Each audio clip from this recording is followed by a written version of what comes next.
Chers amis, bonjour. Quelques mots avant Shabbat. Cette fois-ci, c'est avec un sentiment quand même de profonde déception et de colère lorsqu'on apprend que l'échange va se réaliser. Un échange qui est en fait injuste, immoral. Échanger 38 personnes blessées, des enfants. On ne sait même pas dans quel état ils sont, on ne sait même pas s'ils sont encore vivants ou le contraire, contre des centaines de terroristes, des assassins, dont on sait qu'ils vont, pour une bonne part, recommencer. On a déjà l'expérience passée que près d'un quart recommence à assassiner, ont tué après avoir été libérés. Le Rabbi Lubavitch avait déjà il y a longtemps, dès le début des premières prises d'otages, avait dit qu'on ne doit pas échanger des prisonniers. Les prisonniers qui viennent pour nous tuer, ils doivent être tués, ils ne doivent pas être prisonniers.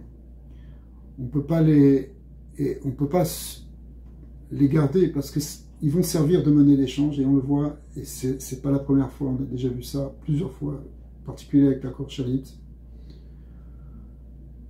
Le fait qu'on fasse ça, c'est quelque chose qui est contre la morale humaine, qui est contre la Torah, même si certains au départ ont essayé de dire au moins on a sauvé des vies, ça c'est sûr. Après, est-ce qu'ils vont refaire des actions telles qu'ils ont fait, ça on ne peut pas le savoir. Mais c'est pas vrai qu'on ne peut pas le savoir, parce que c'est ce qu'ils proclament, c'est ce qu'ils disent, et dès qu'ils sont libérés, ces assassins qui ont déjà tué, ils font tout pour recommencer. C'est-à-dire que ce n'est pas des gens qui se sont repentis, ce sont des gens qui veulent et qui affirment qu'ils vont recommencer. Donc, c'est pas qu'on a une interrogation sur s'ils vont le faire ou pas, on sait qu'ils vont le faire. Donc, c'est un vrai problème aussi pour la Torah. D'après la Torah, c'est aussi interdit en fait de libérer des gens comme ça. En fait, c'est même interdit de négocier avec des gens comme ça. On ne peut pas négocier, il ne devrait pas y avoir de négociation dès le départ. Le problème, c'est qu'on rentre dans une mentalité où on subit une certaine pression du monde, des nations, des médias, mais aussi, et on le comprend bien sûr, des familles, ce qui est tout à fait normal. Mais en même temps, le fait qu'on accepte et qu'on accepte en fait quelque chose de faux, quelque chose qui est à la base mauvais, immoral, ça fait qu'on se retrouve dans cette situation. En fin de compte, cette situation, elle pouvait être prévisible.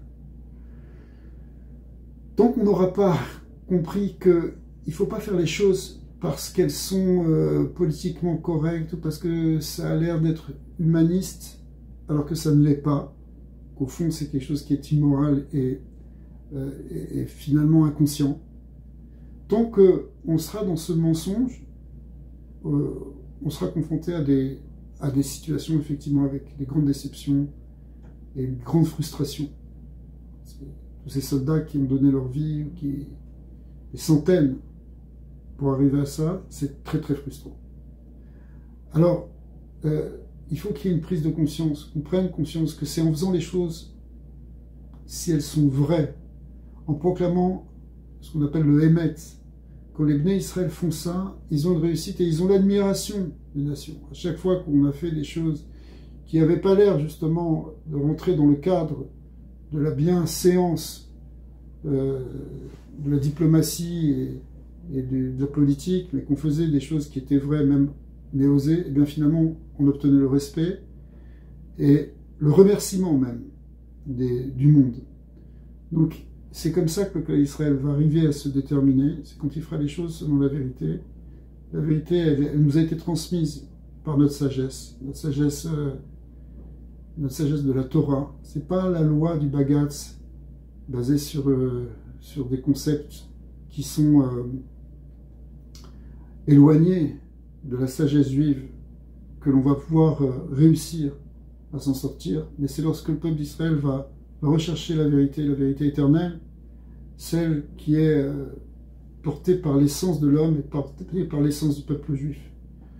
Quand les Bnei Israël étaient en Égypte, pour revenir quand même à quelque chose de plus positif, on le voit dans la paracha de cette semaine, dans la paracha de Shemot, que les Bnei Israël ont passé par justement une situation d'angoisse, de difficulté terrible, puisque c'était l'esclavage avec tout ce que ça représentait. Mais lorsqu'ils ont atteint un point où ils se sont tournés vers Akadosh Baruch Hu, ils ont essayé de retrouver l'essence de ce qu'ils sont. Ils ont fait un cri à Dieu, et bien là, tout a permuté, tout a changé. Cette Saaka, cette cri, elle représente l'appel de la Neshama, de l'âme juive qui veut retrouver l'essence de la vérité. Et lorsqu'elle le retrouve, qu'elle sort du mensonge qui était justement imprimé par les Égyptiens, on voit très bien le discours du pharaon au début de la paracha, c'est un discours de mensonge absolu, le discours d'antisémitisme en fait. Lorsqu'on en sort de ça réellement, et lorsqu'on cherche non pas à faire plaisir, non pas à être complaisant pour recevoir les bienfaits de ceux qui nous entourent, mais qu'au contraire, on vit selon les vrais principes de l'existence, et bien toutes les choses se remettent en place et s'alignent.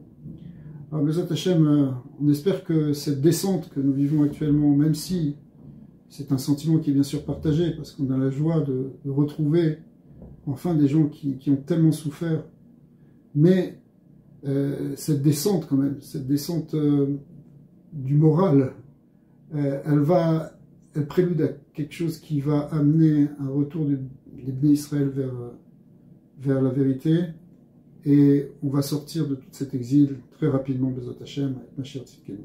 Shabbat Shalom.